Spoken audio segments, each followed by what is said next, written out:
बहन की शादी को 6 साल हो गए हैं, मैं कभी उसके घर नहीं गया। ईद शब रात कभी भी अब्बू या अम्मी जाते हैं। मेरी बीवी एक दिन मुझे कहने लगी, आपकी बहन जब भी आती है उसके बच्चे घर का हाल बिगाड़ कर रख देते हैं, खर्च डबल हो जाता है।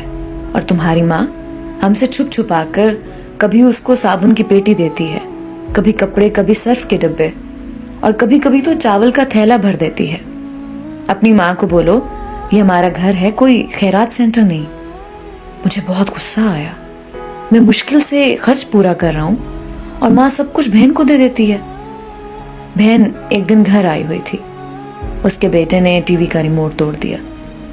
मैं माँ से गुस्से में कह रहा था, माँ बहन को बोलो यहाँ ईद पे आया करे बस, और ये जो आप साबुन, सर्फ और चावल का थैला भर कर देती है ना, इसको बंद करें सब। माँ चुप रही, लेकिन बहन ने सारी बातें सुन ली थी। मेरी बहन कुछ ना बोली। 4 बज रहे थे, अपने बच्चों को तैयार किया और कहने लगी, भाई मुझे बस स्टॉप तक छोड़ाओ। मैंने झूठे मुंह कहा, रह लेती कुछ दिन, लेकिन वो मुस्कुराई, नहीं भाई, बच्चों की छुट्टियां खत्म होने वाली हैं। फिर जब हम दोनों भाइयों में जमीन का बंटवारा हो रहा था तो मैंने साफ इनकार किया, भाई मैं अपनी जमीन से बहन को हिस्सा नहीं दूंगा। बहन सामने बैठी थी, वो खामोश थी, कुछ ना बोली। माँ ने कहा, बेटी का भी हक बनता है, लेकिन मैंने गाली देकर कहा, कुछ भी हो जाए मैं बहन को हिस्सा नहीं दूंगा। मेरी बीवी भी बहन को बुरा भला कहने लगी और वो बेचारी खामोश थी। बड़ा भाई अलहदा हो गया कुछ वक्त के बाद और मेरे बड़े बेटे को टीबी हो गई। मेरे पास उसका इलाज करवाने के लिए पैसे नहीं थे। मैं बहुत परेशान था, कर्ज भी ले लिया था 1 लाख रुपया। भूख सर पर थी, मैं बहुत परेशान था। कमरे में अकेला बैठा था, शायद रो रहा था अपने हालात पे। उस वक्त वही बहन घर आ गई। मैंने गुस्से से बोला, अब ये आ गई है मनहूस। मैंने बीवी को कहा, कुछ तैयार करो बहन के लिए। बीवी मेरे पास आई, कोई जरूरत नहीं गोश्त या बिरयानी पकाने की इसके लिए। फिर 1 घंटे बाद वो मेरे पास आई, भाई परेशान हो?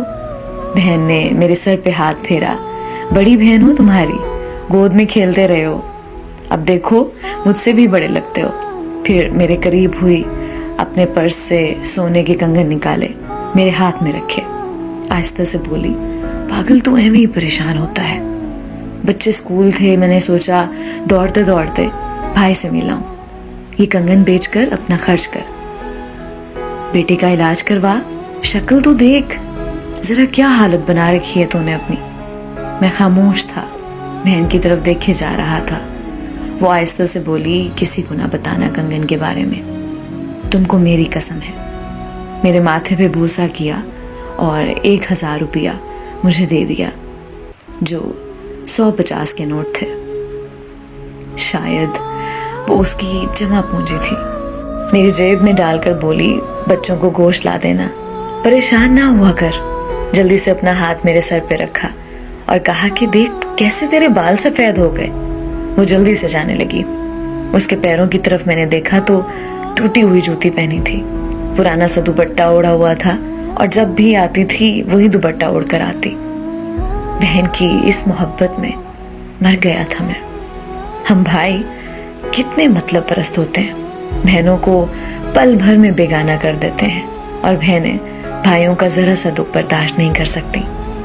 वो हाथ में कंगन पकड़े जोर जोर से रो रहा था, उसके साथ मेरी आंखें भी नम थीं।